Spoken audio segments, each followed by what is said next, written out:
Getchell from New Lenox, Illinois. 68 Camaro 427 equipped, qualified number 5 at 968.7, 144. In the tower lane, the Chicago Chevrolet dealers, Gary Drink, Motorsport Research prepared from Arlington Heights, Illinois, the 73 Vega. Both cars in the bleach box coming out on their burnouts, and Drink lays down a great path tower lane in that thundering Vega. Gary Drink qualified number 1 with a 944, 147 miles per hour. The hustler, Frank Getchell, spectator lane after the first burnout, bringing the machine back. 1968 Camaro 427 that Frank sets in the saddle of. There comes burnout number 2 as he makes the dry hookup burnout look good. Well, Billy, I can see Frank Getchell really letting fly on this one, trying to catch that light. Gary Drink on the first round didn't hit that light very well. Of course, he might not have been trying to hit it that well because it was the qualifying round, but I would say that he cannot let Getchell get too far out on him. Well, the 0.2 of a difference right now between the two machines is not really all that great down here in the starting line, and I would say those 0.2 represent about a car length. So if Getchell can move that much on Gary Drink, he could have him in trouble. Drink in the tower lane, however, I would say rates among the best as far as moving on the tree. So I don't think he's going to let Frank get out too far on him. He may play it a little cautious, but I'm sure he will not be overly cautious. Frank brings the car up now, spectator lane. Gary already in the beam, tower lane. The hustler eases into the blue light. The tree begins its countdown. And on green, the hustler, Getchell, with a half a car length on Drink, but no way. The Chicagoland Chevrolet dealers makes the move. Tower lane, your winner, with another fantastic 942 top mile per hour, 147 miles per hour. In the spectator lane, Getchell gave it a good try at 971, 144 miles an hour, but Gary Drink, tower lane, gets the win. The next car up, spectator lane, Jim Pullman, South Holland, Illinois. 1972 Vega 468, a very tough machine. In the tower lane, it's the superstar, Frank Galinsky from Calumet, Illinois. Van Santa-sponsored Camaro, qualified in at 982, 144 miles per hour, an all 9-second quarterfinal field. Superstar tower lane, Frank Galinsky in the number 8 spot. Pullman in lane 1 in the number 4 spot. And about 0.2 of a second separate these two machines, with Pullman in lane 1 the quicker of the two qualifiers. Vega going against Camaro once again. Jim Pullman checking out to make sure he's right in his tracks. Gives it a little click, moves it forward. Galinsky, the superstar, the tough Camaro in the tower lane, moving forward. Pullman running extremely well. He's got this little Vega performing. He certainly. The 8 cars that qualified this afternoon for the program, 5 of them were Camaros, 3 of them Vegas. Number 1 into the beam. Superstar tower lane set. The lights go green, and out of the gate, Superstar stays right with Jim Pullman. But Galinsky's having handling problems, and that loses him about a car length on the top end. Pullman lane 1 the winner, 971, 145. Frank Galinsky, superstar, skating the quarter mile at 10 seconds flat, 141 miles per hour. So now Jim Pullman joins Gary Drink and Kenny Perry in the semifinal round as we come to the last pair in this quarterfinal round. Lane 1, George Balhan, Hazel Crest, Illinois. King Speed Shot sponsored 73 Vega. This one, Balhan, Holger, and Tilley maintained is very tough. They qualified number 2 at 953, 147. In the tower lane, the shotgun of the Super Pro Stock drivers, Jerry Krasinski and Jerry and Jean's Pit Stop Gang Camaro. The old Bonnie and Clyde team qualifying in at 971, 146 miles per hour. And in this quarterfinal round, if one race had to be considered fairly even because of the move by one of the two competitors on the light, I would say it would have to be this one. Krasinski tower lane, even though he's almost 0.2 behind Balhan in time, can definitely make it up. Jerry is really good on the light, and George will have all he can handle on this run.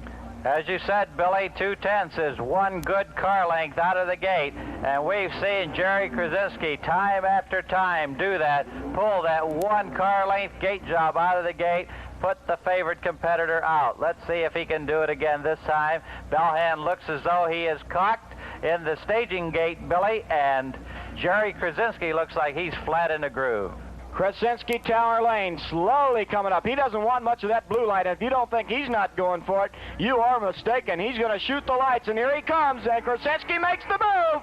He's out there half a car length and moving well. Lane number 1, George Belhan pushing top end. He's going to have a tough time, and it is lane number 1. What a run. Belhan had to really go on the top end to get around him. 9:54 for George Belhan. 9:54, 149, but wait till you hear the time on Krasinski, Tower Lane. Jerry Krasinski with his best run of the year, Billy, a 9:67, 145 miles per hour. So, ladies and gentlemen, in the semifinal round, it will be 3 Vegas and 1 Camaro as the upper bracket holds its own in the quarterfinal round. Kenny Perry with a best of 9:54, 147 miles per hour will have the lone Camaro in the program. In the number 2 position will be Gary Drake with the number 1 qualifying low elapsed time of the meet, 9:42, 147 miles per hour. Jim Pullman in another Vega, his best time 9:66, 146, and George Belhan with 2 950s, the quicker of the two, 9:53, 147, and once again another Vega. So 3 Vegas and 1 Camaro in the semifinal round of Pro Stock competition.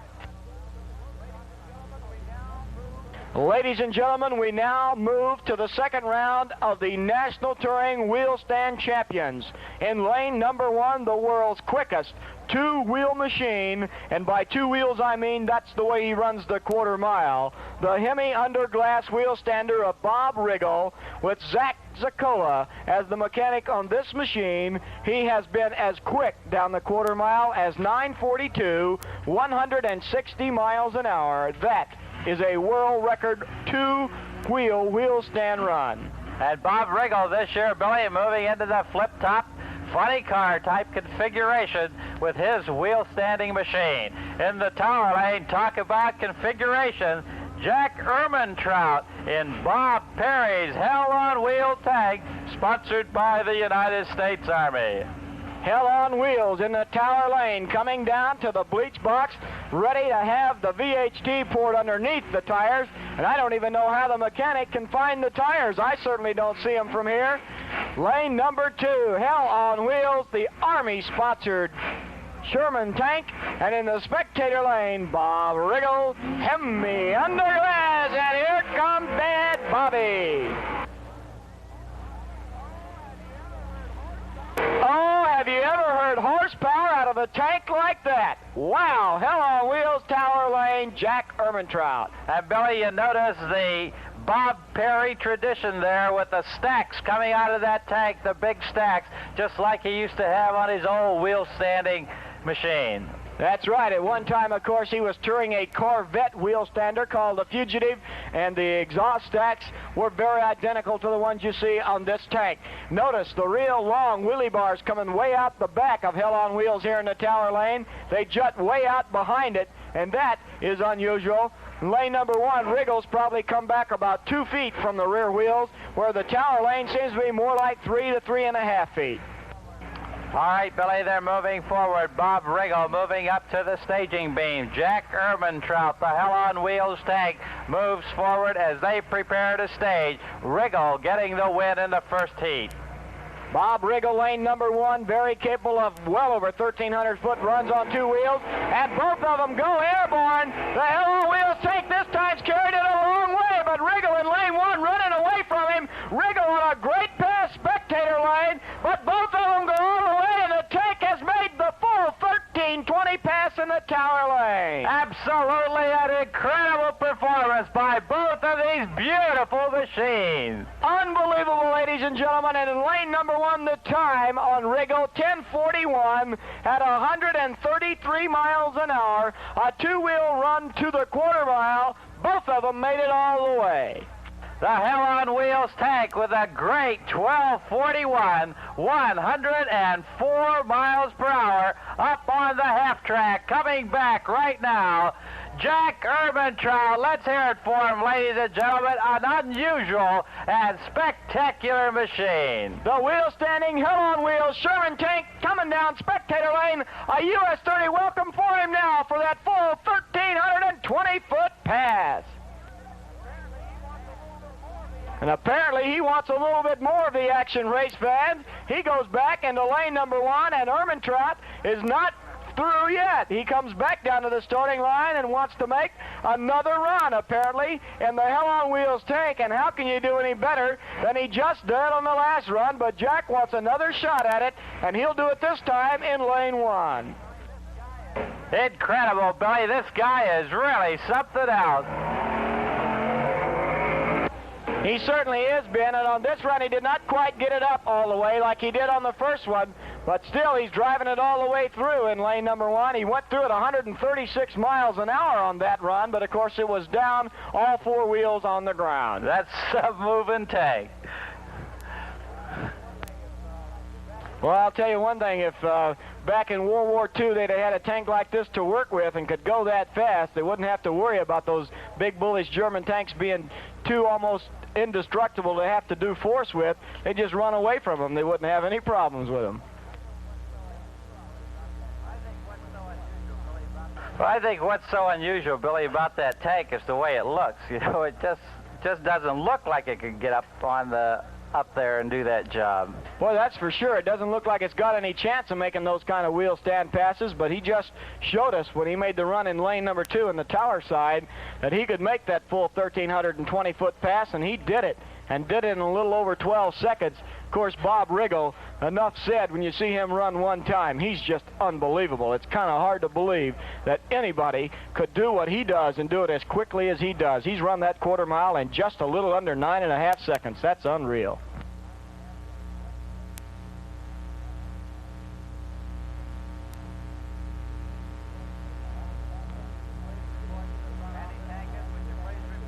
Andy Tankus, would you please report to the front office? Andy Tankus, please report to the front office. The championship run in the AA Fuel Dragsters is down on the roller starts and about ready to take place. Dick LaHaye, who was the number 3 qualifier in the qualifying round and was not a good enough time to get him in, will come in as the replacement car because of the breakage on Frito Bandito, Gene Domagowski's machine. They kicked a rod out of the car on the run, so they will not be back and will be replaced by Dick LaHaye. This time, LaHaye, who apparently has won the coin toss, chose the right lane because the last time down the track he had the left lane, and of course the left lane did not offer the bite he was looking for because we had an oil droppage problem earlier. Coming up now from the bottom end of the racetrack, ladies and gentlemen, the Hemi Underglass coming your way. Please give him a nice round of applause for this spectacular machine as he comes by you. Boy, that's really an unusual looking machine, Billy. Looks like a Super Fuel funny car and runs like a rocket. That's just unbelievable. Bob Riggle has done a tremendous job once again here this afternoon at US 30. The body up as he's being towed down the track, and if you didn't know that it wasn't a funny car, you'd have an awful tough time finding out. About the only thing would tell you that it may not be a funny car is the fact that the engine sets behind the driver. But there are a couple of rear-engine funny cars in existence. They are rare. I don't think Riggle would have a lot of trouble converting this into a regular funny car. It's probably a little bit heavier than a funny car, but nevertheless, it has a very distinct resemblance to the Super Fuel funny cars. And now, ladies and gentlemen, let's give a great round of applause to the captain himself, Bob Riggle, Hemi Underglass.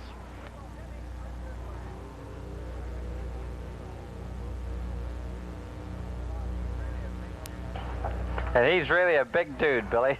Bob Riggle really fills that entire roll cage. He comes in to talk to him, you kind of look up at him. Him and Kenny Safford would make a good combination. One thing Bob Riggle never lacks to have, Ben, and that is a big, broad smile on his face. He's always in a happy-go-lucky, good mood. A great guy, Captain Bob Riggle, the Hemi Underglass pilot. And here comes Jack Ehrmantraut, Billy, and he's hanging out of the cockpit there of his tank. Let's hear it for Jack Ehrmantraut, fans, as he comes by you, the Hell on Wheels tank from Florida. Well, I'll tell you one thing. He is conqueror of all in this machine. And as you said before, it's just hard to believe that he is able to put that thing in the air at all. It just seems like the only thing it should do is just kind of putt-putt down the track. And now a great US 30 welcome, race fans, for Jack Ehrmantraut's Hell on Wheels. Some looking machine. Boy, he sets out of that cockpit area just a lot like they would if they were having a regular tank like they did back in those days of World War II. It sure resembles that a lot. That's something. And now, ladies and gentlemen, in preparations for the finals of the National Touring AA Fuel Dragsters. The championship of today's event is on the roller starts. In the right lane, Dick LaHaye, 31-year-old Lansing, Michigan-based driver, 12 years in drag racing, has now fired his machine up and starts his way to the bleach box burnout area. In the tower lane, Marvin Schwartz from Clearwater, Florida, the biggest drag racing engine in the United States, 520 cubic inch of 5/8-inch stroker Chrysler, self-built with a best time of 6:14, 234 miles per hour. Dick LaHaye up on the haunches and through the burnout in lane number 1. And here comes 520-inch motored Marv Schwartz tower lane. Over 2,000 horsepower each, Billy, as they unleash it. And one of the amazing things is to watch the way those tires grow when they hit the throttle. Boy, that's just unbelievable, Ben, and that is the reason that they are so wide. The wider they are, the more they can grow in height. And, of course, that makes a big difference in the rear-end ratio, so the cars are set to take all those things into consideration. LaHaye in lane number 1, looking for revenge against Marv Schwartz tower lane. In the qualifying round, it was Schwartz to the quarter-mile quicker in lane number 2. And Marvin throwing out some nitro there, Billy. Either the machine is really loaded heavy, or it may be ailing in that number 1 bank there on the left side. Looks like the number 1 cylinder left bank is ailing a little bit. He is throwing some vapor out of there. He could be pumping his overflow water in there, but it's doubtful with as much vapor coming out of that header. LaHaye in lane 1 looks to have a problem in the right bank, and one of the cylinders over there